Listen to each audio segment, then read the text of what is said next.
మరి మీ మధ్యలోకి రావడానికి దేవుడిచ్చిన అవకాశాన్ని బట్టి దేవునికి వందనాలు తెలియజేస్తా ఉన్నాను. వీక్షిస్తున్న మీ అందరికీ కూడా దేవుని నామమున వందనాలు తెలియజేస్తా ఉన్నాను. ఈరోజు మనము ఒక చిన్న టాపికే కాదు, మనం అందరం ఇన్వాల్వ్ అయ్యే టాపిక్. ఆ టాపిక్ ఏంటంటే వర్క్ ప్లేస్ కాన్ఫ్లిక్ట్. మనం పనిచేస్తున్న ప్రదేశాలలో జనరల్లీ మిస్అండర్స్టాండింగ్స్ అనేది ఉంటుంది. ఆ కాన్ఫ్లిక్ట్స్ అనేది ఏర్పడుతుంది. ఆ కాన్ఫ్లిక్ట్స్ని బిబ్లికల్ పర్స్పెక్టివ్లో ఎట్లా రిజాల్వ్ చేసుకోవాలనేవి కొన్ని విషయాలను మనము చూద్దాం. ఆ కాన్ఫ్లిక్ట్స్లో ఉన్న మేజర్ ఏంటిదంటే మిస్అండర్స్టాండింగ్స్ అవుతూ ఉంటాయి. అది కలీగ్స్ మధ్యలో కావచ్చు, బాస్కి, దాని తర్వాత టీమ్మేట్కి కావచ్చు, దాని తర్వాత మేనేజ్మెంట్కి మనకు కావచ్చు, రకరకాలైన కాన్ఫ్లిక్ట్స్ ఉంటాయి కదా. సో ఇవి డిఫరెంట్ బిహేవియర్స్ ద్వారా కూడా ఎక్కువ కాన్ఫ్లిక్ట్స్ జరుగుతూ ఉంటాయి. సో దీని విషయమై రోమీలకు రాసిన పత్రికలో 12వ అధ్యాయం 18వ వచనంలో మరి అపోస్తలుడైన పౌలు ఒక విషయాన్ని how do you handle this work place conflict అనే విషయంలో ఒక మంచి మాట రాస్తాడు. అది నాకు ప్రేరేపణ కలిగజేసింది. వర్క్ ప్లేస్ కాన్ఫ్లిక్ట్ బిబ్లికల్ పర్స్పెక్టివ్లో ఏ విధంగా చూడొచ్చు అనేది. దాంట్లో ఏమని రాస్తాడు అంటే, రోమీలకు రాసిన పత్రిక 12వ అధ్యాయం 18వ వచనంలో, శక్యమైతే మీ చేత నైనంత మటుకు సమస్త మనుషులతో సమాధానముగా ఉండుడి. ఇక్కడ ఏమంటా ఉన్నాడు అపోస్తలుడైన పౌలు అంటే క్రిస్టియన్ లివింగ్ ఎట్లా ఉండాలని చెప్పుకుంటూ అక్కడ ఏమంటా ఉన్నాడంటే, శక్యమైతే అంటే ఒకవేళ మీకు వీలైతే, లేకపోతే if it is possible, as far as it depends on you అని అంటది. ఇఫ్ ఇట్ ఈజ్ పాసిబుల్, మీ చేతనైనంత మటుకు సమస్త మనుషులతో సమాధానముగా ఉండండి, live with everybody in peace అని. అయితే ఇది వినడానికి బాగానే ఉంటుంది, కానీ when we actually get in to the work, మనం ఎప్పుడైతే పనిలో చేస్తూ ఉంటామో, either we are an employee or if you are running a business also we have to work. అప్పుడు నీ కలీగ్స్ తోటి, లేకపోతే నీ సబార్డినేట్స్ తోటి, నీ టీమ్మేట్స్ తోటి, నీ కో-ఫౌండర్స్ తోటి, లేకపోతే నువ్వు ఒకవేళ పని చేస్తున్నావు అని అంటే నీ బాస్ తోటి, నీ సూపర్ బాస్ తోటి, నీ కలీగ్స్ తోటి, సూపర్ సీనియర్స్ తోటి, వీళ్ళందరితోటి డిఫరెంట్ ఏరియాస్లలో కాన్ఫ్లిక్ట్స్ ఉంటాయి.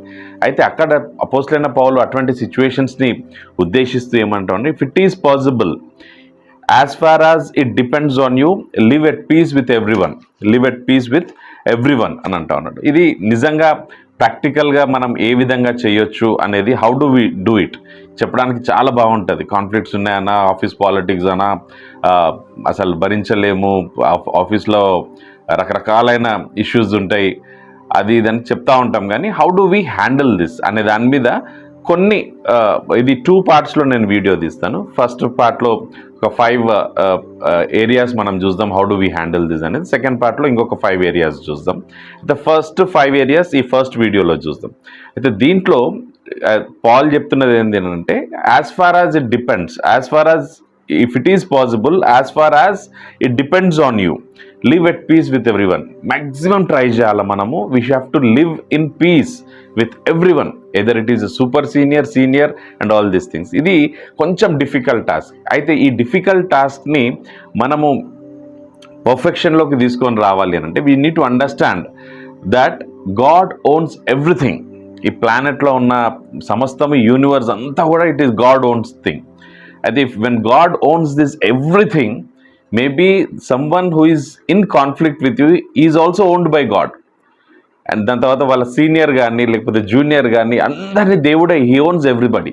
So it is better for us to be in peace with everybody. So దీంట్లో ఫస్ట్ మనం చేయాల్సింది, బేసికలీ నేను అంటే ఆఫీస్ పాలిటిక్స్ని లేకపోతే వర్క్ ప్లేస్ కాన్ఫ్లిక్ట్స్ని దృష్టిలో పెట్టుకొని ఒక 5 విషయాలు నేను చెప్తా ఉన్నాను. దాంట్లో first thing that we have to do is pray before you react. మనకు కాన్ఫ్లిక్ట్ అనేది సర్వసాధారణం. కాన్ఫ్లిక్ట్స్ డిఫరెంట్ ఏరియాస్ నుంచి రావచ్చు.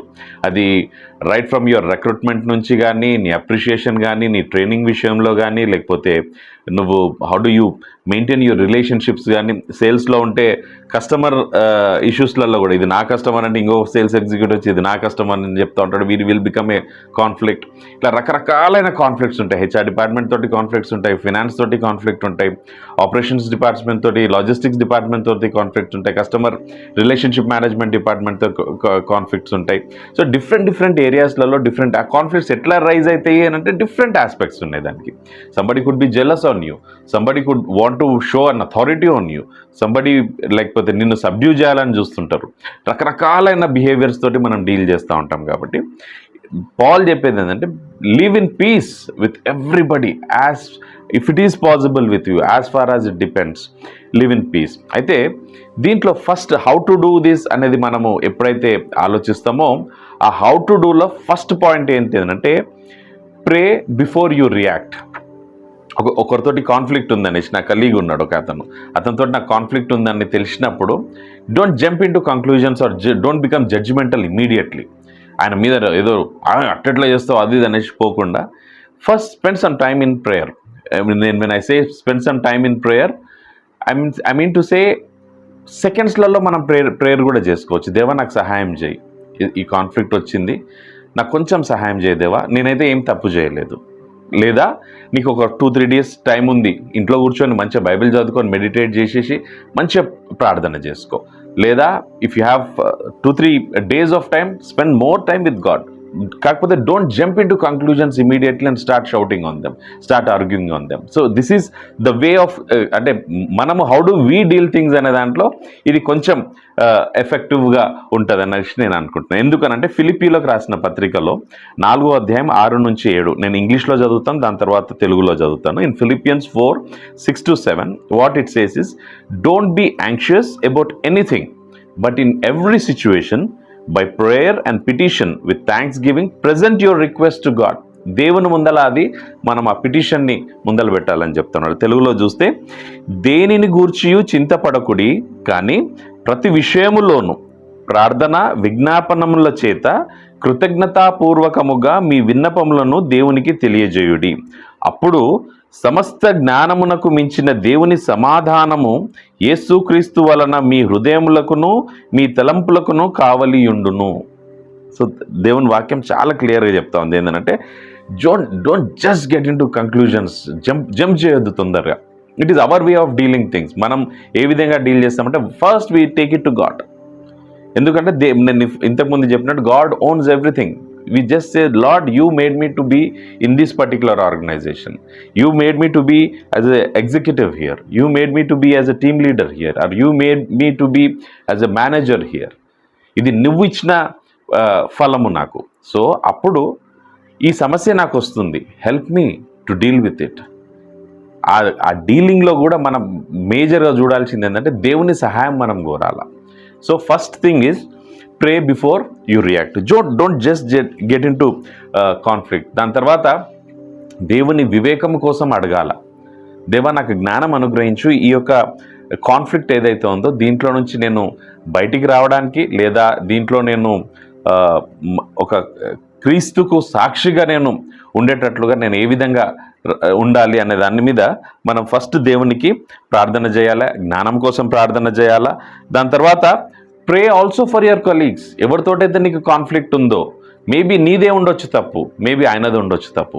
సో ఇద్దరి గురించి నువ్వే ప్రార్థన చేయాలి. నీ colleague may not be he is a believer in Christ, but you pray about him also. ఎందుకు ఈ మాట చెప్తానంటే Jesus Christ is an example for that. ఎవరైతే ఆయనను పర్సిక్యూట్ చేస్తున్నారో వారి గురించి ప్రార్థన చేస్తాడు. Even on the cross first మాట ఏమనంటాడు, వీరు ఏం చేయించున్నారో వీరు ఎరుగరు కనుక వీరిని క్షమించు అని చెప్తాడు. So Jesus Christ is our role model. కాబట్టి first pray before you react. దాని తర్వాత second thing that you could do is ఏం చేయొచ్చు. సెకండ్ థింగ్ అని అంటే అండర్స్టాండ్ ద ఎంటైర్ సిచ్యువేషన్. ఆ జరిగిన విషయాన్ని మొత్తాన్ని కూడా నువ్వు పరిపూర్ణంగా అర్థం చేసుకోవడానికి ట్రై చేయి. నీకు ఎవరో చెప్పిండ్రు లేకపోతే ఏమో అవుతుంది కాకుండా పరిపూర్ణంగా అర్థం చేసుకోవడానికి. ఇది యాకోబు పత్రిక 1:19 కూడా చాలా క్లియర్ ఇస్తాడు. James 1:19 everyone should be quick to listen, slow to speak and slow to become angry. తెలుగులో అయితే నా ప్రియ సహోదరులారా, మరి మీరీ సంగతి ఎరుగుదురు గనుక ప్రతి మనుషుడు వినుటకు వేగురపడువాడును, మాటలాడుటకు నిదానించువాడును, కోపించుటకు నిదానించువాడునై ఉండవలెను. 3 things కరెక్ట్ చెప్తా ఉన్నాడు ఇక్కడ. ఫస్ట్ థింగ్ చెప్పేది ఏంటంటే we should be quick to listen. మన లిజనింగ్ స్కిల్స్ ఎక్కువ ఉండాలి. గై గై గై గై అని అరుస్తూ ఉంటాం మనం. ఇది అట్టెట్లా చేస్తావు, నువ్వే చేసినావు, నువ్వు నన్ను బ్లేమ్ చేస్తా ఉన్నావు. And this is not our way of doing things. We should be a quick listener, keen listener, patient listener. చాలా ఓపికతోటి వినాలా. ఎవరైతే మన కలీగ్ మనతోటి కాన్ఫ్లిక్ట్ ఉన్నాడో మనతో కూర్చొని మాట్లాడడం. లేకపోతే ఆయన సమస్య ఏంది, మన నుంచి ఏం ప్రాబ్లం ఆయన ఫేస్ చేస్తున్నాడు అనేది we should be able to be A quick listener, keen listener, patient listener. First quality చెప్తా ఉన్నాడు. సెకండ్ ఏమని చెప్తా ఉన్నాడు అంటే స్లో టు స్పీక్ అని అంటా ఉన్నాడు. నేను ఇంతకుముందు చెప్పిన దాంట్లో కూడా అదే, just don't get in to conclusions, ప్రేయర్కి పో. దాని తర్వాత మనం మాట్లాడే దాంట్లో చాలా we should be very slow in speaking. దాని తర్వాత స్లో టు బికమ్ యాంగ్రీ, కోపగించుకోవద్దు. సిచ్యువేషన్ని నువ్వు కరెక్ట్గా హ్యాండిల్ చేయాలంటే కోపం అనేది మన లోపల ఉండొద్దు. రెండవది, మాట్లాడేటప్పుడు దన్ దన్ దన్ దన్ అనేసి మాట్లాడకూడదు. మాట్లాడేది వివేకంతో మాట్లాడు, చిన్న మాటలు మాట్లాడు, మెల్లగా మాట్లాడు. ఇది సెకండ్ స్టెప్. ఫస్ట్ ప్రేయర్లోకి వెళ్తా ఉన్నాము. సెకండ్ స్టెప్లో వచ్చేసి we are trying to be a quick listener, keen listener and prayerful listener, patient లిజనర్గా. అంటే ఓపికతోటి ఆయన ఏం చెప్తా ఉన్నాడు, ఆ సమస్య ఏంది అని అర్థం చేసుకోవడానికి బాగా వినడానికి ప్రయత్నం చేయాలి. We need to spend lot of time. ఇది చాలా డిఫికల్ట్ టాస్క్ జనరల్లీ. ఎందుకనంటే ఆ సమస్య మొత్తం మన మీదకి రూట్ అవుతూ ఉంటుంది, పాలిటిక్స్ మన మీదకి వస్తూ ఉంటుంది. అటువంటిప్పుడు ఓపిక చాలా కష్టం. అట్లయితుంది, మాట్లాడకపోతే ఎట్లయితుంది అనేసి లోకం మనల్ని గుంజుతూ ఉంటుంది. The pattern of the world will ask us to speak loud. మాట్లాడకపోతే వినర్ వీళ్ళు అనేసి మనం మాట్లాడుతున్నాం. But the word of God is very clear here. Slow to anger, slow to speak, quick to listening. ఎక్కువ వినాలా, ఎక్కువ టైం వినడానికి కేటాయించాలా. దాని తర్వాత ఏదైతే మనం మాట్లాడుతున్నామో ఆనిముత్యంలా ఉండాలి మన మాటలు, మన నోట్లో నుంచి వచ్చే మాటలు. సో ఇది సెకండ్ అంటే టెక్నిక్ అనుకోవచ్చు, లేకపోతే second thing that we could do in a work place conflict. Third ఏంది అంటే respond with gentle words. First ఆ వచనంలో, యాకోబులో రాసిన వచనంలో ఏమంటాడు, స్లో టు స్పీక్ అంటా ఉన్నాడు. ఇక్కడ సామెతలు 15వ అధ్యాయం 1వ వచనంలో ఏమంటా ఉన్నాడు అంటే a gentle answer turns away wrath but a harsh word stirs up anger. మృదువైన మాట క్రోధమును చల్లార్చును, నొప్పించు మాట కోపమును రేపును. అయితే ఇది మాట్లాడేటప్పుడు మనం ఏ విధంగా మనం మాట్లాడాలంటే, ఒక టెక్నిక్ ఏంటి అంటే స్లోగా మాట్లాడాలి. వాయిస్ని అస్సలు రైజ్ చేయకూడదు.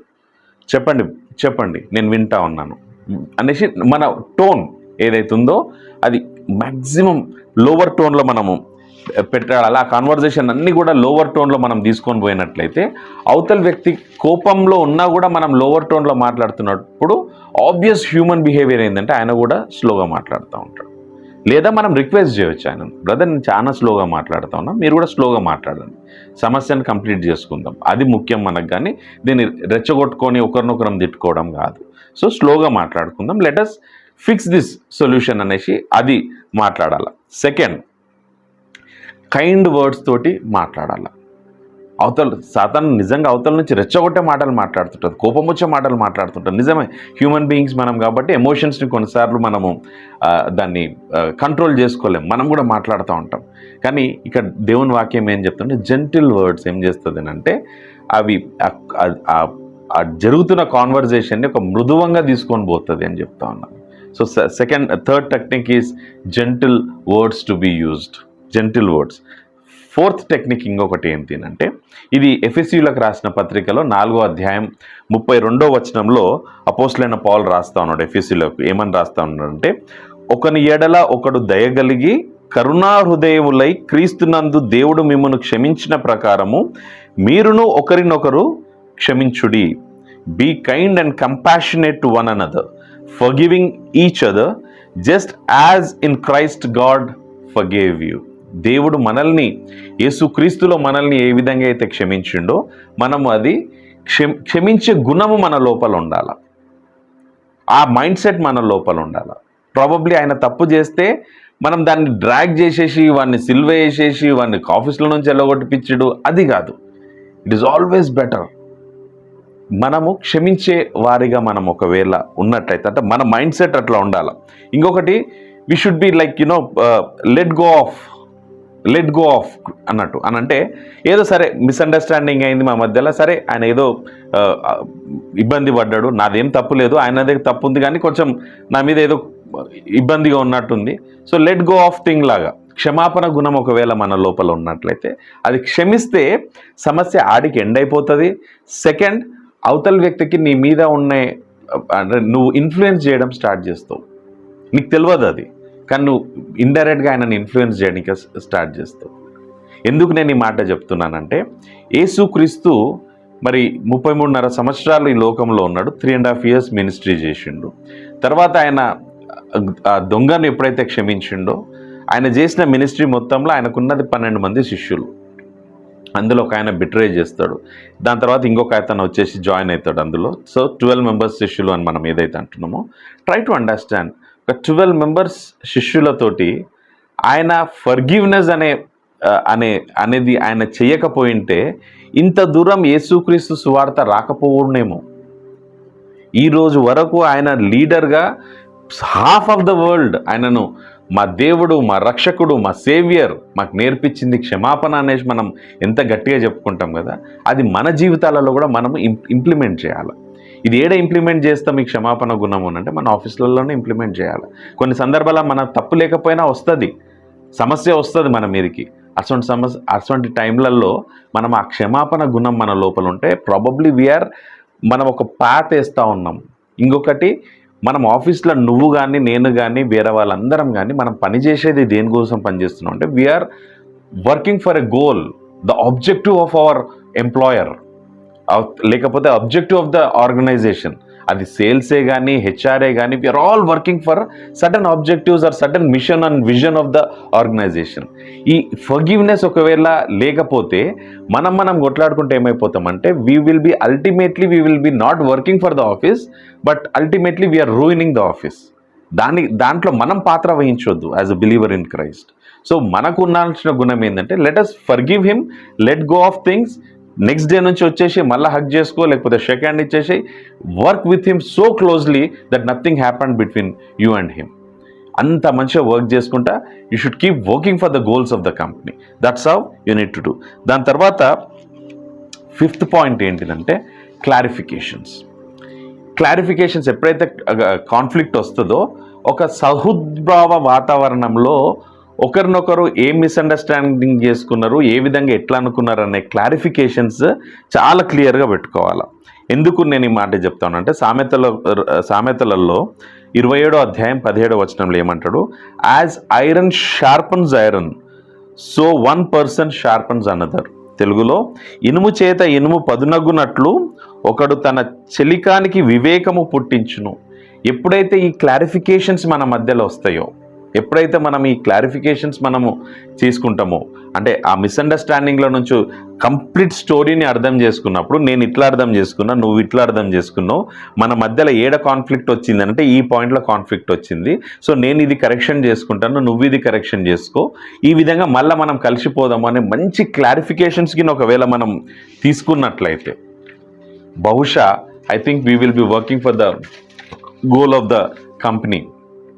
అండ్ ఒక మంచి సహృద్భావ వాతావరణంలో ఇవి మనం చేయడం కొంచెం కష్టమే. నేను అంటున్నాను కదా, కొంచెం కష్టం. అన్నా నువ్వు ఇవన్నీ చెప్తున్నావు, ఈ రోజులలో ఏడవుతుంది అని. But let me tell you, ఇది నేను చెప్తున్న మాటలు కాదు, this is the holy Bible which is talking about it. Implement and see. ఒకసారి టెస్ట్ చేసి చూడు. ఇటువంటివి ఈ 5 steps నేను ఏవేవైతే చెప్పినానో, ఈ 5 stepsని ఏమేమి చెప్పినా నేను ఈరోజు, ఫస్ట్ థింగ్ ఇస్ ప్రే.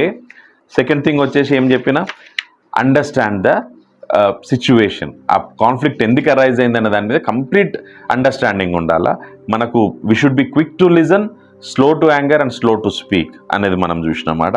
దాని తర్వాత ఏమైతే మనం మాట్లాడుతున్నామో అవి జెంటిల్ వర్డ్స్, చాలా మృదువైన మాటలు మనం మాట్లాడాలా.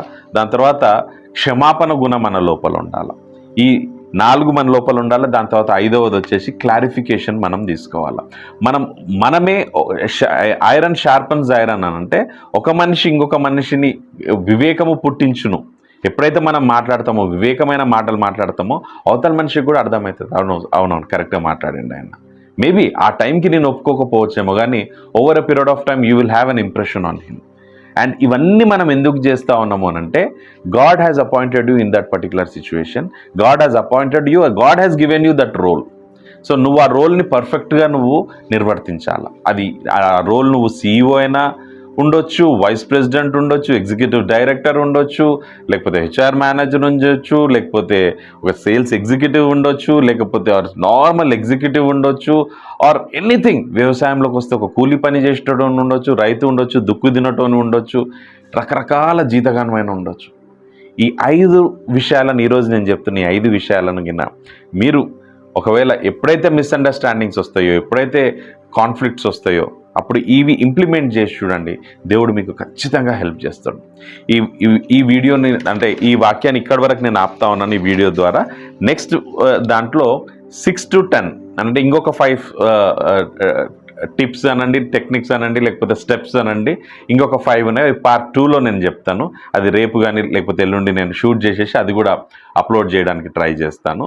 So keep that in mind. దాని తర్వాత మళ్ళొకసారి లాస్ట్లో ఇది ఒక్క వచనం మళ్ళొకసారి చదువుతున్నాను. రోమీలకు రాసిన పత్రిక 12వ అధ్యాయంలో 18వ వచనం, శక్యమైతే మీ చేతనైనంత మట్టుకు సమస్త మనుషులతో సమాధానముగా ఉండుడి. సమాధానం is very important, very important. We can win the world, we can conquer the world. You can do wonders with your job. ఈ జాబ్ ఇదంతా మనం ఎందుకు చేస్తున్నాము అని అంటే just to glorify Lord Jesus Christ, just to glorify Lord Jesus Christ. నీ ద్వారా దేవుడు మీ ఆఫీస్లో మీ కలీగ్స్ తోటి మాట్లాడాలి.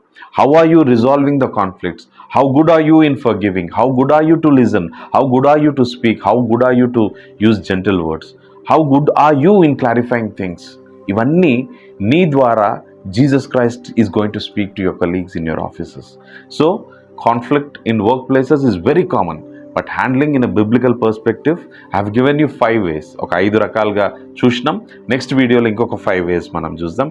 మీరు ఈ సమయం ఇచ్చినందుకు, ఈ సమయం అంతా ఇచ్చినందుకు నిండా వందనాలు తెలియజేస్తా ఉన్నాను. ఒకవేళ దేవుడు మిమ్మల్ని ప్రేరేపించినట్లయితే ఈ యొక్క వాక్యం ద్వారా మీరు ఒక చిన్న కామెంట్ ద్వారా ఈ వీడియో తర్వాత మీరు కామెంట్ పెట్టొచ్చు. రెండవది, కొంచెం సబ్స్క్రైబ్ చేయండి. ఇతరులకు కూడా ఈ యొక్క వీడియోని షేర్ చేయవలసిందిగా కోరుతూ యేసుక్రీస్తు అతి పరిశుద్ధ నామంలో మరొకసారి వందనాలు తెలియజేస్తా ఉన్నాను. Thank you so much.